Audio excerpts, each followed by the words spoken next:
You are watching NetSoft IT Academy. 905-812-2923. info@netsoftacademy.com.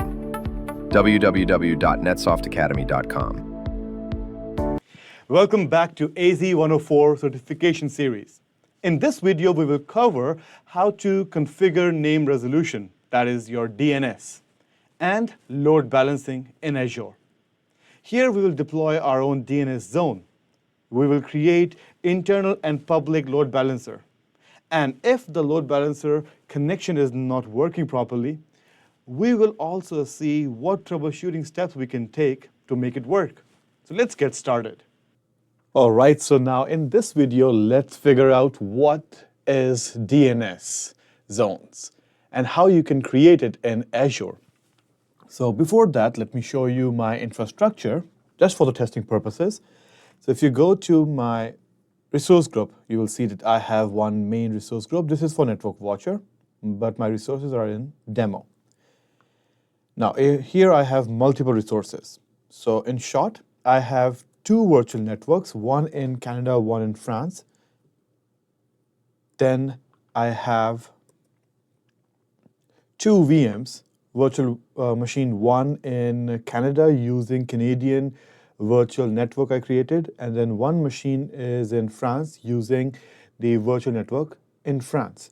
Then both virtual networks are also connected, so both machines can communicate with each other. Now, if I go to my virtual machine and I can see that both machines are stopped. So first of all, I have to turn them on if I need to connect with them. Now, if you go to virtual machine, you will see there is no public IP. And I also removed the bastion.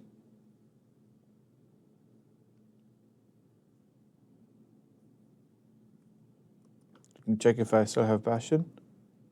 Yeah, the bastion is gone, so it will not work.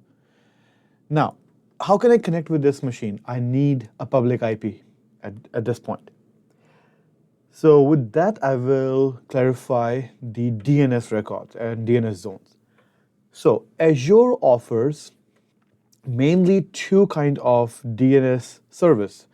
One is your DNS zone, that is the global, or you can say public DNS zone, where you can create a zone on Azure, which will be managed by Azure, and you can route to that domain name or that zone from anywhere in the world. So let's say you have GoDaddy.com where you actually registered. So your registrar is GoDaddy.com or something else. Over there, you will put a redirection to your Azure DNS. Then if anyone types the name of your VM, let's say vm1@something.com, it will be redirected to your Azure zone, and from that, the address will be resolved and you will be redirected to the machine. So that is your public. But for internal DNS resolution, Azure also offers private DNS zone.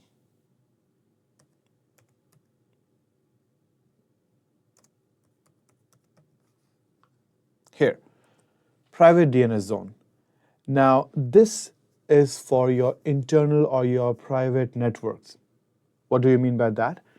So if you have multiple VMs and you want to connect with other VM or you want to RDP, you have to put the private IP address of that machine at least. But if the DNS zone is configured properly, here you can put the FQDN, fully qualified domain name of the machine, and you can still connect. This makes sense if you have a big environment and you have some servers offering some static services. So instead of putting IP addresses, you should actually put proper name for those services or servers. Then, if you create a public IP, just a public IP, let's say you click on create. Over here, if you go down, Azure also offers its own DNS service. This is not your DNS zone, the one you configured. No, this will be your name dot canadacentral.cloudapp.azure.com. This one is offered by Azure. So if you just want to put a DNS name label to a public IP or the front-facing public IP, you can directly do that. You don't have to create a DNS zone for this specific purpose. So let's check it out. So I have two machines. Let me create at least one public IP so that we can connect with VM number 1. So I will select my subscription, my resource group, my region, and the name will be VM01 IP. IP4 is fine. High availability, I don't need it. Region is fine. This is fine. And this one I will call RSB VM01. It must be unique globally. So this is good enough. I don't need any scope for it. Next, I don't need any protection on my public IP at this point. Next, next. All right, validated and create. So I just created a public IP. Once it is deployed, I will associate this public IP with my machine. So I will go to my machine. You can also do it from the public IP if you want. I will go to my machine, then I will go to networking, click on network settings, then go to network card or NIC. Then I will go to IP config. Scroll down, associate public IP address. Now, I don't want to create a new public IP. No, I already have one. So I will save that. Now it will take maybe a minute or two. Once it is associated, then we can quickly test if we can connect with this machine using our name label or not. Now, while this is happening, let me do one more configuration. If you go to VM and network settings, you will see there is no NSG. So let me add NSG as well. So NSG, network security group. I already have one NSG here. I just need to assign it, right? So I'll go to machine. Maybe I removed the NSG in the previous demo to show you something. Now I will assign it again because we need to open the RDP port if you want to remote in. So I will go to my network card, then go to NSG, and then select VM01 NSG. Why you only see one? Because the second NSG is in France. And save it. Now, once it is saved, give it 10-15 seconds, and then your port should be open and you can test the connection. All right. So if I go to my machine, scroll down, still it's not visible. So that is why you must give 10-15 seconds at least. Here. Perfect. So now let's test the first environment we created. So copy it. Okay. Let me open a new tab, RDP, and paste the public IP and connect. Yes, you can connect, as you can see. All right. So what about the DNS name? Well, put it there. Connect. Here you go. So even your DNS name label is getting resolved. But in this case, you are not maintaining the DNS zone, or you never created one. It is your Microsoft service as a platform, right? It's a PaaS, platform as a service. And if you type the name of the user, NITAADMIN, password 1234, and connect, you should be able to connect with your machine, RSB VM01. Okay, so now I will wait for this machine to log in and keep it open on one side. This will come in handy for the next demo.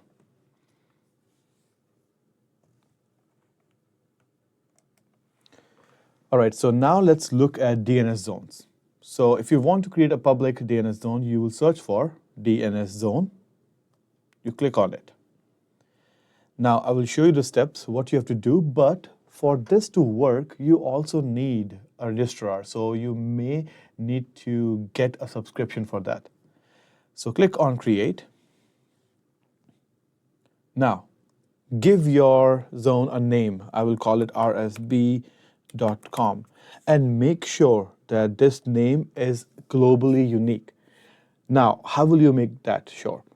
Well, when you type it here, rsb.com, and you create this zone, Azure will create it, because Azure don't even know that this zone exists in the real world. It will not scan for it. So actually, first you will buy your domain from GoDaddy.com, or let's say Google Domains, or some registrar, right? You buy it. When you buy it, it becomes yours. No one else can use it. For example, I have my own domain that is xyz.com, right? I bought it.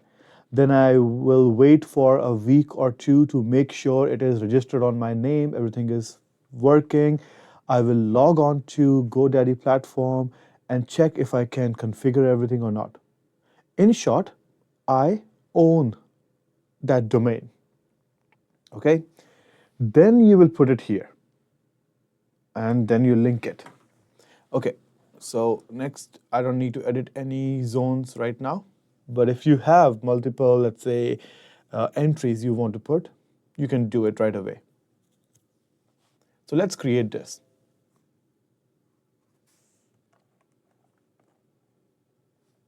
All right, so it is done. Next step, you will go to your DNS zone.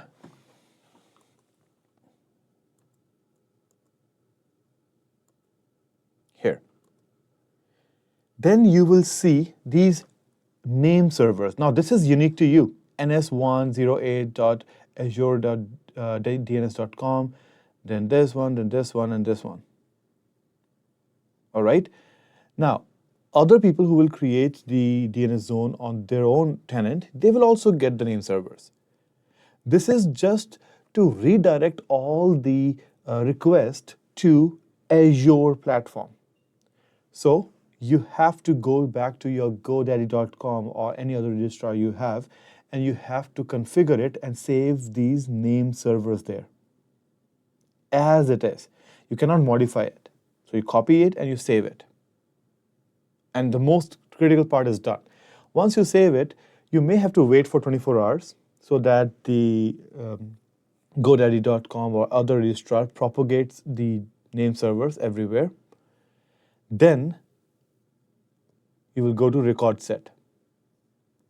This is where you can start adding your records. So you can say vm01.rsb.com. So that will be the address of VM01.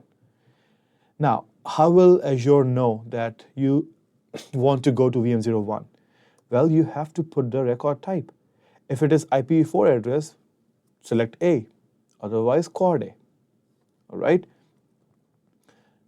Then you will put the IP address of that machine, and then you add it. Similarly, you can add many record sets. Yeah, they should not overlap though. Okay? You can add multiple record sets. And not just for IP addresses.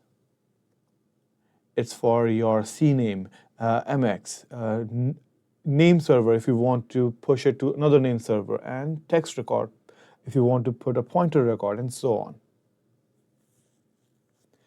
Now, if someone anywhere in the world type the address, right, it will get resolved, and then your registrar will push it to the Azure name server eventually. And then you will be able to resolve the actual address, that is vm01.yourdomain.com, and then you will get the IP address, and then you will connect with it. So if you want to practice this, well, right now you just need to understand the concept, but if you want to practice, you need to purchase a domain.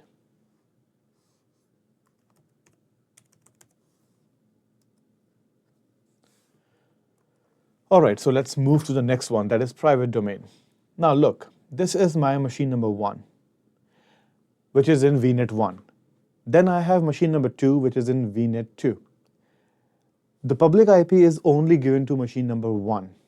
So I can connect to it via the DNS record, which I already showed.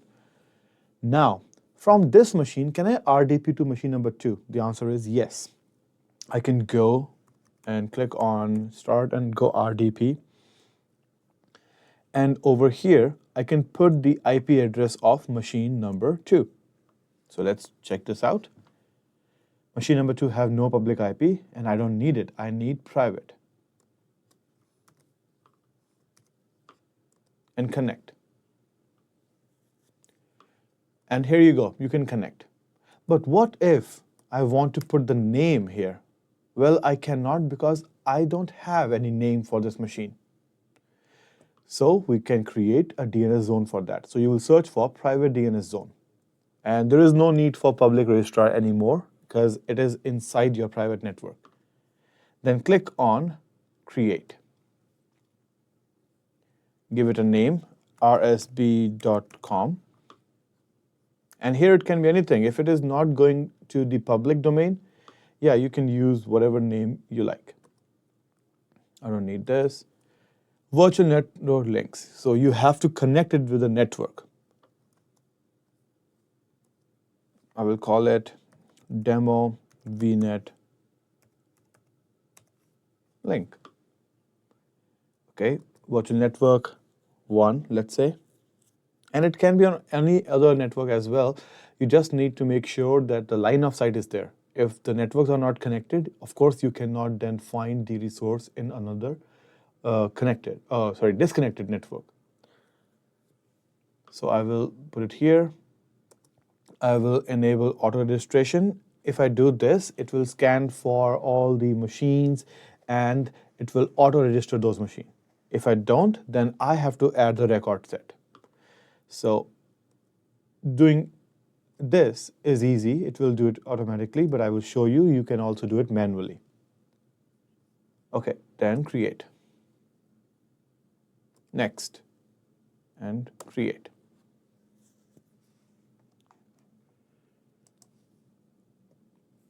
I'll wait for it. So it is deployed. Let's go to our private DNS zone. You should be able to see it here.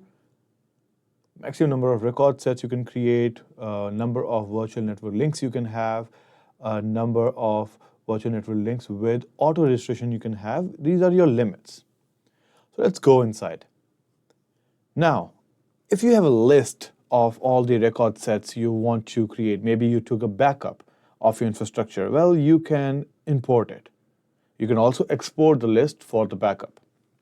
We don't have any pre-existing list like that, and we only need to create one record set, so we don't need it. So let's go to our DNS management and click on record sets and click on add. I will call it vm02.rsb.com. Now you notice this is not rsb vm01.canadacentral.cloudapps.com. No, this is your Azure service. This is what you created privately. Okay, now I need to put the IP address of that machine. Well, the IP address I already know, 172.16.0.4. All good, and click on add. Refresh. Eventually it will show up here.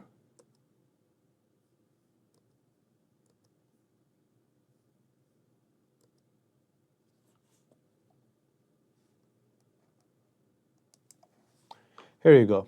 So it might take 10-15 seconds, but it will show up. All right. So what is the name? VM02. All right. At which domain? rsb.com. As you can see, whatever you type here, that will be the name.rsb.com. So let's check this out. vm02.rsb.com. Need not to be uppercase. You can go for lowercase as well. Let's do connect. And here we go. Now you can NITAADMIN and hit enter. And you're connected. No need to remember IP addresses and all that stuff. Well, you can have proper naming convention for your infrastructure now. You just need to maintain your DNS record properly. Smart sizing, here's your machine, and now you know how to configure it. All right. So just in case if you don't know what DNS service is, well, it basically resolve name to the IP addresses and IP addresses to the name. So it's a service to resolve names from IP addresses and vice versa. Perfect. And Azure offers this service, which you can configure, and then you can use it in a complex environment. All right, so now let's check out the next concept, that is load balancer. Now, Azure offers both types of load balancer. Those are public load balancer as well as private load balancer. So what is a load balancer though? Load balancer is a service which balances the incoming request load among all the back-end services. So imagine that you have a web server running your website, and only 10, 20 users actually log into that website and surf through it, and one server, and a pretty weak server, is good enough for that. But now you're famous, and a lot of people wants to navigate to your website. The traffic will go up. One machine cannot attend all these sessions. It cannot process so many requests. So what will you do? You will put multiple machines. Now, if you have multiple machines with multiple addresses, well, there's a problem. Your customers will not actually remember that you have multiple your website names, and if one is not working, then move to next one, or then move to next one. No, they just want one address, like google.com, like apple.com. But at the back end, there should be a pool of servers catering towards your request. This is where load balancer comes in. So load balancer is in the middle. Every load balancer have the front end and the back end. The front end is towards the user or customer. This point is where the request actually comes in. Now, if the front end is private, that will be your private load balancer. If the front end is public, have public IP, that is your public load balancer. Then every load balancer have a back-end pool. Well, this is just a collection of all these servers offering the services. All right, and then there is one more important object, or I will say feature there is, that is your health agent. So there is always a mechanism to check if that out of 100 back-end machines, 10 machines are not healthy, they're not working. So it will tell load balancer that now you have to balance the load on the remaining 90 healthy machines. Forget about the 10 down machine. If you don't do this, then there is a chance that some unlucky users will get those 10 down machines and they will not see their content. So it reduces the quality of service. So I hope now you know what load balancer is. Let's see how to create one. Now, before creating the load balancer, what I will show you is that I have a resource group called demo. Then I have one network in Canada Central. All right. Now, either I can create 2 or more machines over here, right, manually or with automation. But then I have to maintain those machines. So I can have 2 machines running my website. Then I can put those 2 machines in the pool. That can be done. Or what if there is a mechanism where Azure will scale up or down automatically for you? So you only create one instance of your web server, and then if the load goes up, Azure will deploy multiple instances. It will scale up. That is your virtual machine skill set. So my point was, just to show you how to create a load balancer, I don't have to focus on the machine that much. I can just create 2 machines. But it is recommended that you use virtual machine scale set along with your load balancer. That will give you a better results or environment. It will be more efficient. But let's go back. And I will show you how to create a scale set in further modules. Right now, let me just create 2 machines for test purposes. And in both machines, I will launch my web server. And in the first machine web server, I will put the name VM1. And the second machine web server, I will put the name VM2, so that we can check that we sometimes connect with VM1, sometimes we connect with VM2, so our request is being, I will say, balanced out. All right, so I will pause the video and I will create 2 demo or test machine. So I have 2 machines running now.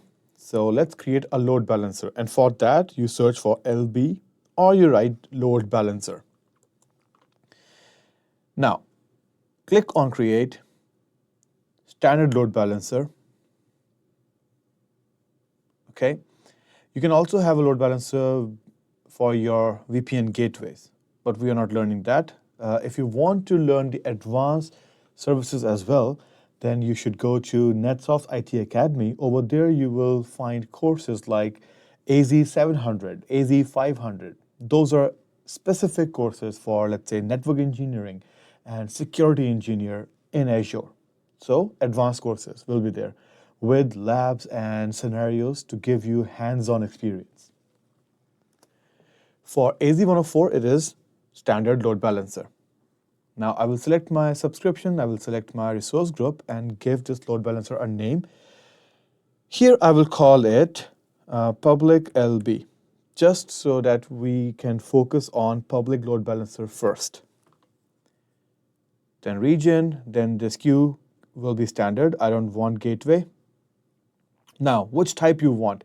Internal means your front end will have private IP. I want public, which will have public IP. All right, tier. I am okay with regional routing right now, but you can also select global if you have a scattered infrastructure. Your organization do care about global efficiency for connectivity at least. Now, the first main part, front-end IP. Now, in this case, your machine requires no public IP associated with their network card or NIC.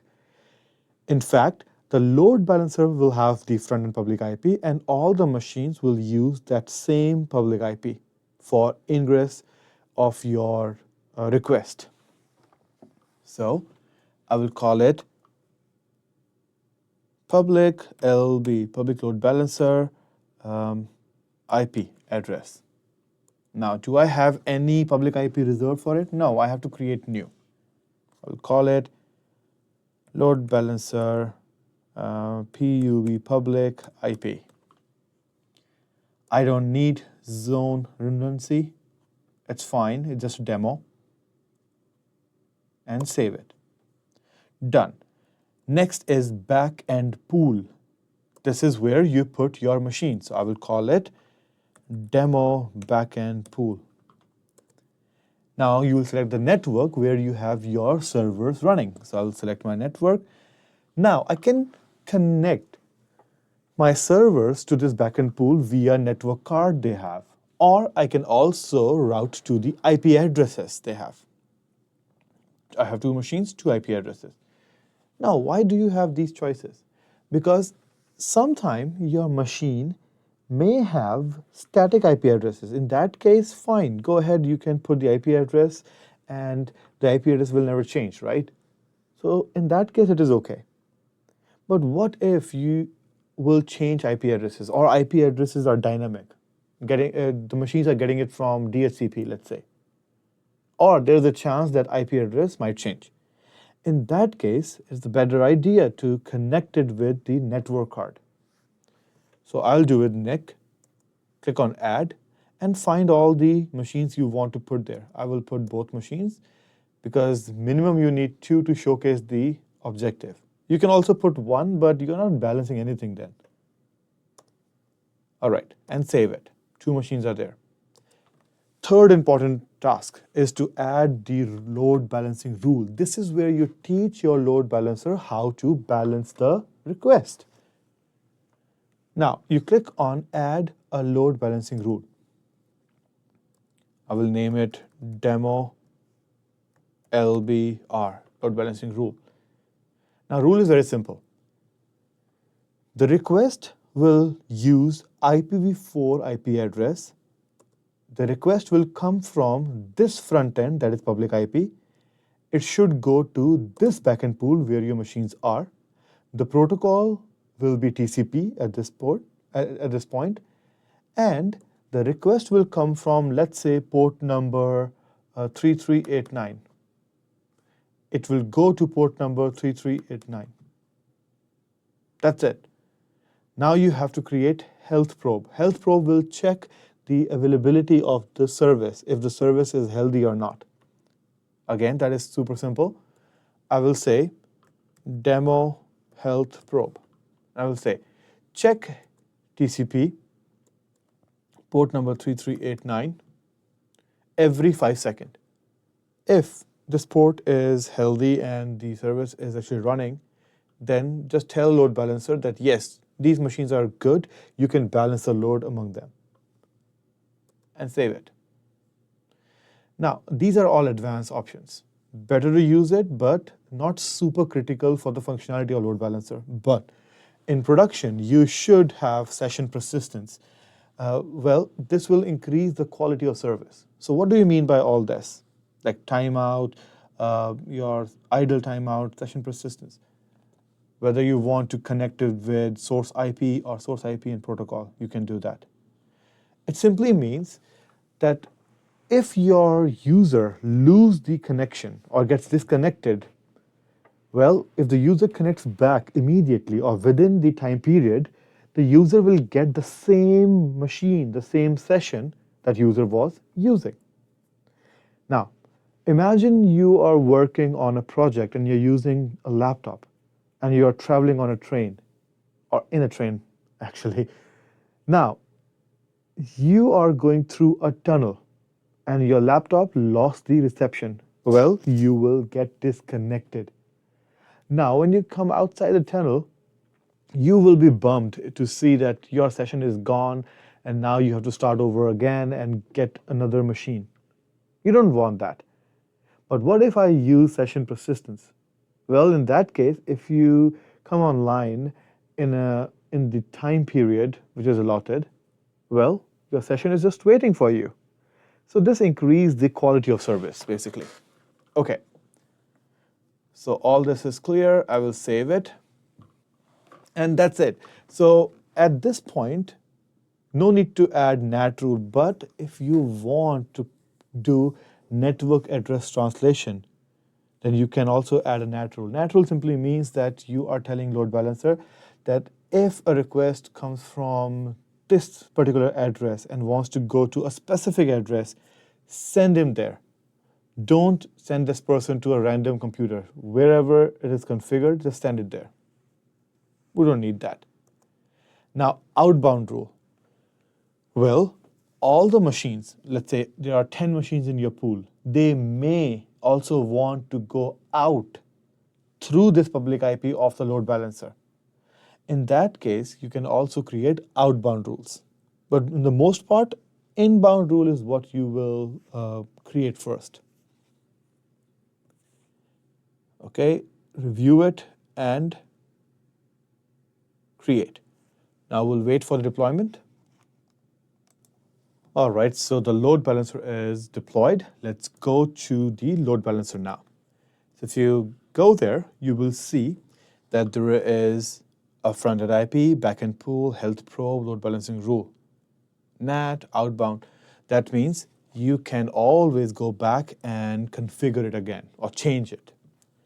Now, I just need front-end IP. That is 4.206.8269. Now let's go to machine. if you go to machine number 1, you will notice that there is one public IP associated with it. Which one? Yeah, 6.9. Okay, what about machine number 2? Same IP. That means this IP is coming from the load balancer. Now let's test it.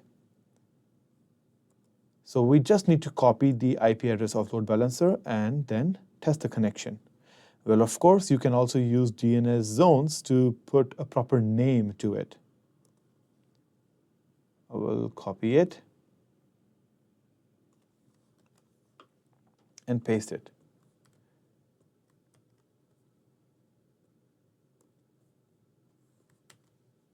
Come on, I cannot.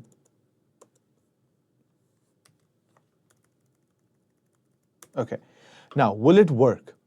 Well, it should not. Let's see. Nope, it's not working. Let me give you more details now and troubleshoot this. So basically, you are able to get to this IP. That is working. Load balancer rules and everything is connected properly. But load balancer is not connecting with your machine, let's say, totally privately. It still needs you to open the ports for public domain. So if I go back to my machine, number 1, go to network settings, you see there are no ports open.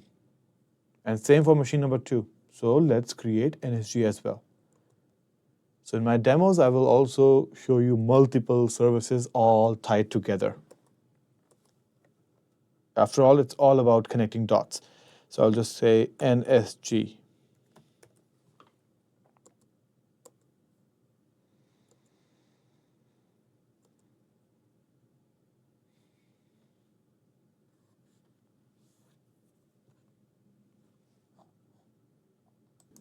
All right, so my NSG is ready. I'm going to create inbound security rules for any service will be RDP at this point. Priority, let's say 1000, RDP, add. And I will associate this with my machine. I can also associate it with my subnet if I know that all the machines in my subnet needs to go out. I can also do that. But let's associate it with network cards. Machine 1. Also, machine 2. Yes, so now you learned one more point. You can create one NSG and then reuse it or associate it with multiple machines. So this makes management easy. All right, so I opened RDP. Let's try. And we can connect. Now, I don't know which machine I'm connecting to. It's random, right? You may connect to machine number 1 or machine number 2, but let's see.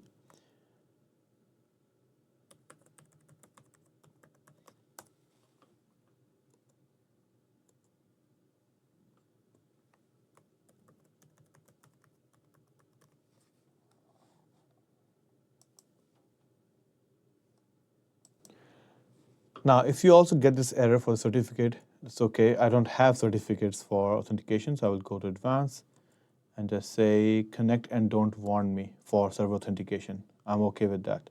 I know it's not secure. That's okay. ITAADMIN 234. And we are connected. And I have no idea which machine it is. But we can go to CMD and do ipconfig to check the IP address, which can tell us which machine are we connecting to. So this is RDP.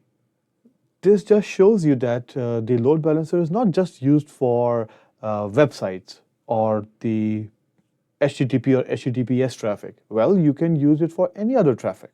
It can be for database, it can be for remote desktop, it can be for any other service. So once my RDP demo is over, I will also show you the HTTPS. Not HTTPS, I will show you HTTP, because I will host a simple default web server, and then I will show you that. Okay, so let's go to CMD.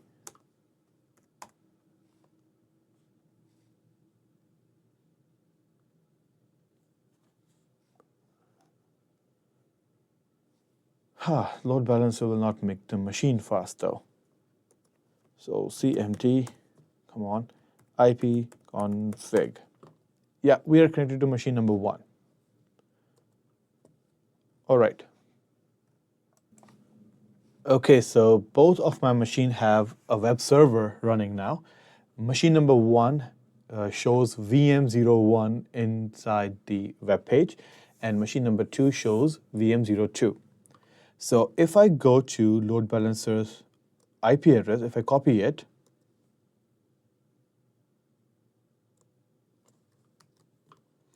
and just paste it over here and hit enter, I should see the website.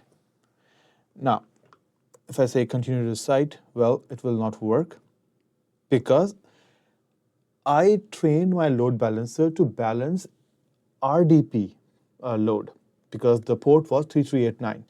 Well, for your HTTP, the port is 80, so you need to do some configuration. Now I will show you that configuration quickly. This is a part of troubleshooting. Remember, whenever you create any architecture in Azure, if something goes wrong, don't assume that you did everything right and look here and there and change multiple settings. No. Follow the proper structure. Start from either end and then scan your path and check if the line of sight is there to the service or not. Okay. First, NSG, inbound rule. Well, port 80 is not even open, so how will it work? So let me fix this. HTTP traffic, port 80. Priority can be later as well because RDP and port HTTP are two different things. HTTP, add. The moment you add, now both machines will follow it because this NSG, this one NSG is connected with both machines. Okay, now let's check. No, it's still not working. All right, let's go back to the next step, that is the load balancer itself. Let's go to load balancer, go to the health probe, maybe. Add another health probe, say HTTP health probe. Check HTTP port 80 every 5 seconds and for the complete path. You can also do it for a specific website which you are hosting, but I will use the wildcard. So now this health probe will check HTTP every 5 seconds, save it. Okay. Wait for it. Now create a load balancing rule as well. So let's click on add HTTP load balancing rule, LBR. Front end will be this, backend pool will be this. The request will come from port 80. It will go to port 80, and the health probe which will check this is this one. It will be TCP protocol. I don't need session persistence. Save it. So as you can see, I am creating rules. I'm training and configuring my load balancer. So that's a part of the administrator, have to administrate the environment. Okay, now let's check. And here we go, my web page. So if I refresh, I'm connecting to VM1. Let's do it again. Again, VM1. Let me open a new browser then. How about Edge? Oh, VM2. See? Sometime VM1, sometime VM2. It's a round robin process and your load is being balanced. Even though if it is HTTP, HTTPS or any other protocol, it doesn't matter. All right, so this was your public load balancer. So now, just like your public load balancer, let's see the private load balancer. Well, this will be very quick because there is no difference, just the front end will change. So you go to load balancer, select your resource group, give it a name, let's say private LB or public LB. I will just say private PRI. Okay, standard, and here you have to make the selection. Just select internal and it will be a internal load balancer. Okay, now the front end IP you will see it changed. No need to add public IP addresses anymore.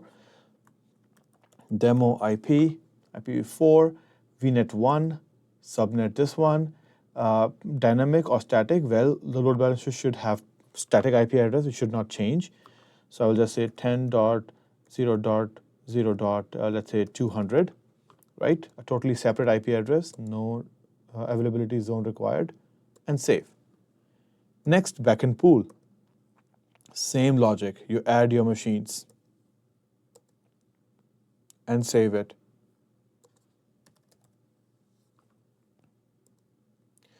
Then you have your inbound rule. Again, exactly the same rule.